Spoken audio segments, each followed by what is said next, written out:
Hi everyone, Jessica Mattern here with the Mattern team at eXp Realty, and I wanted to put a few slides together to give you guys a market update. It's been a while since we've talked about what's happening here in the North Texas real estate market, and I put some stuff together that I'm excited to show you, not just what's happening in greater North Texas, but also I picked a few cities, Plano included, that I want to share some stats with you on what's happening in case you might have some interest in buying or selling sometime here in the near future. You've got an idea of what's happening in today's market. So let's dive right in. Let's look at what's happening in the greater local market.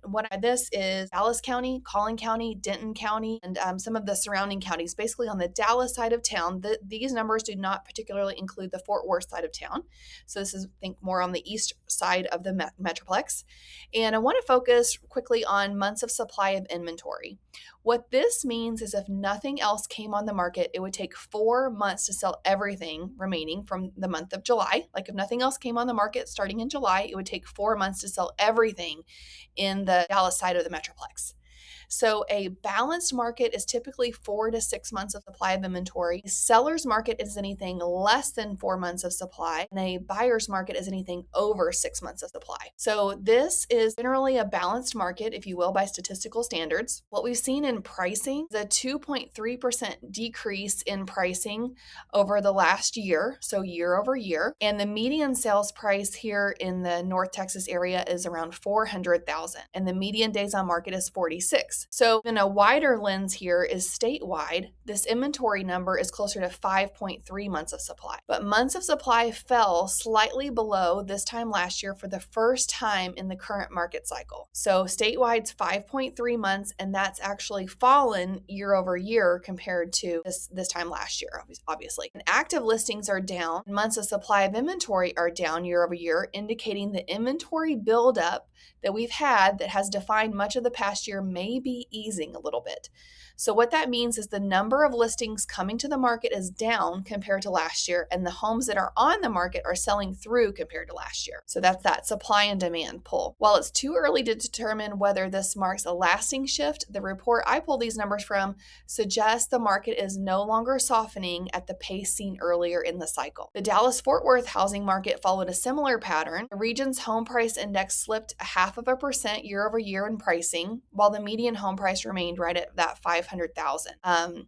And so again, we're down 2.3% in pricing year over year on this side of town, median price $400,000. In the greater Dallas area, those are the numbers. Within the Metroplex, conditions varied. Dallas recorded a modest price decline, while Fort Worth Arlington posted a 0.2% year over year increase, making it one of the few major Texas markets to show price growth. So let's look at what's happening and what's affecting these things. Outside factors are the things that we can't control: interest rates, economic uncertainty, and affordability.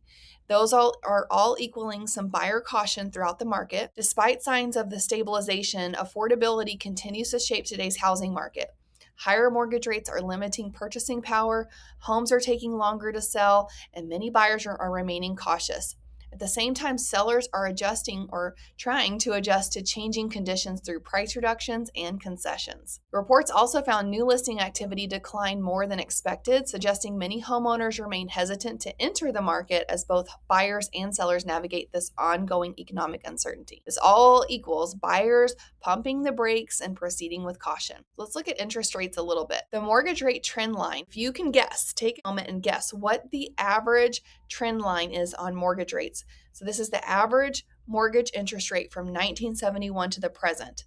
What do you guys think it is? Well, would you be surprised to know that the average across those years was 7.7%. So in the last 5 years, you can see that at 4.99% was in August of 2022. That was the last time we saw anything even under 6%. And then you can see 6.9, 6.74, 6.63, 6.75, all August over August, year over year numbers there.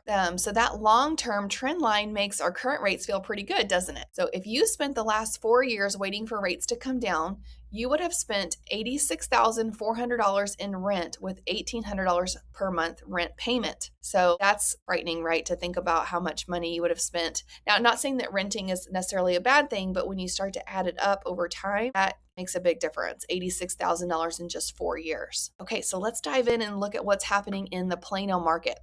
You can see here in Plano, which is the suburb just north of Dallas, that we have 3.1 months of supply in Plano and pretty flat year over year on pricing, 0.4% decrease in pricing. I would call that pretty flat, with a median sales price of $539,500 and median days on market at 25 days. So buyers have to be ready to move quickly on a house that's priced right and in good condition in Plano. Homes that are not price reduced are selling in just 11 days. So homes are, even though the median days on market here is 25, the homes that did not do a price reduction, they sold in just 11 days. However, with a price reduction, 68 days on the market. That's a long time. That's a big difference, right?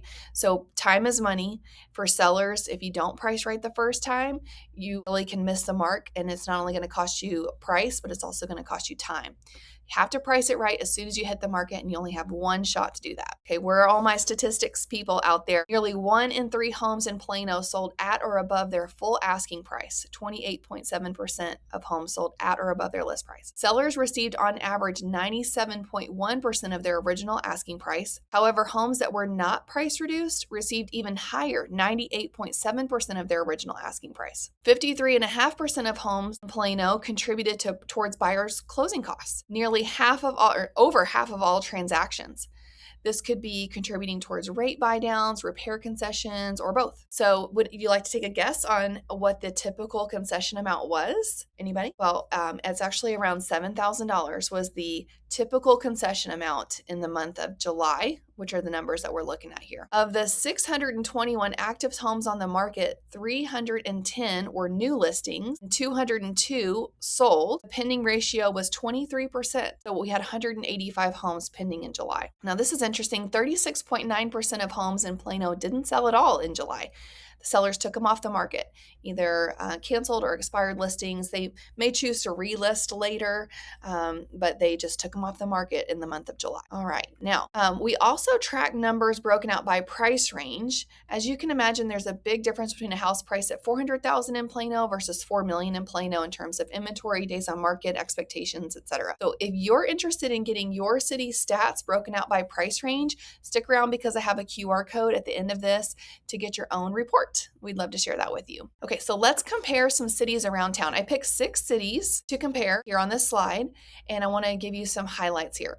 Carrollton, Texas is the fastest moving market with just 16 days on the market. Celina, conversely, is the slowest city at 75 days on the market. Carrollton also had the highest percent of original list price received at 98.7%, while Celina had the lowest at 90.1%.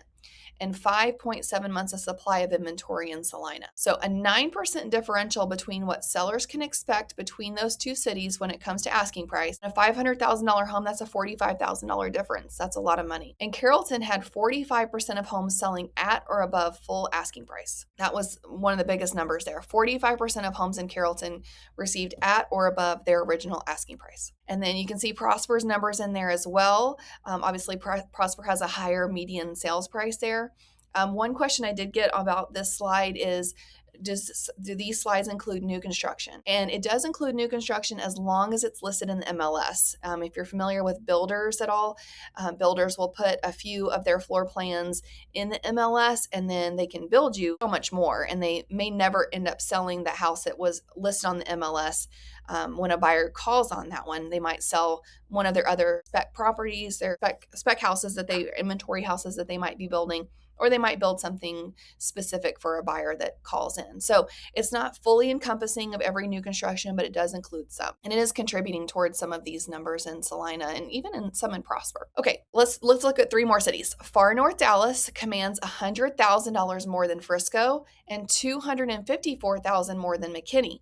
A significant premium for that central Dallas location. Now, between Frisco, McKinney, and Far North Dallas, all 3 cities leave a little room to negotiate for buyers.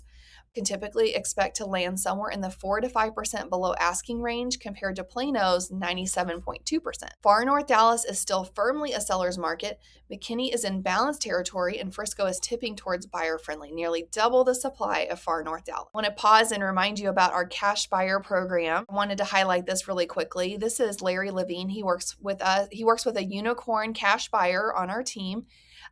He and his cash buyer have now helped 79 families in the last 3 years by providing all cash, many times no option period offers. That means the price that the offer comes in at is the price the seller walks away with. There's no repair request, no surprises. It's straightforward and a great option for some sellers. So here's some examples of who this program might be for. So here's some examples right here on this slide. If this is you or someone that needs a certain quick sale for a variety of reasons, please keep us in mind. This buyer really is different. They're not the people behind the scenes on the side of the road, or we buy houses for cash, or the billboards. These are honest, caring, straightforward, hardworking people with integrity that really want to help people in a variety of situations. So if you would want some more information on that program, or if you have a house that you would like to submit as an inquiry, just scan this QR code and Larry will be reaching out to you for more information. Okay, in summary, this is still a hyper-local market that varies from city to city, school district to school district, and some areas are just going to take a while to sell in our current market. Plano remains a sweet spot with strong prices, fast sales, and inventory that favor sellers, without the extremes that you're going to see on either end of the market. We have options for your real estate needs, whether it's a cash offer, taking your house to market to sell, or purchasing for the first time or the 10th time. We are your real estate resource. This is the QR code I was mentioning earlier to scan to get you your city's report by price range. And you can also visit us on our website as well.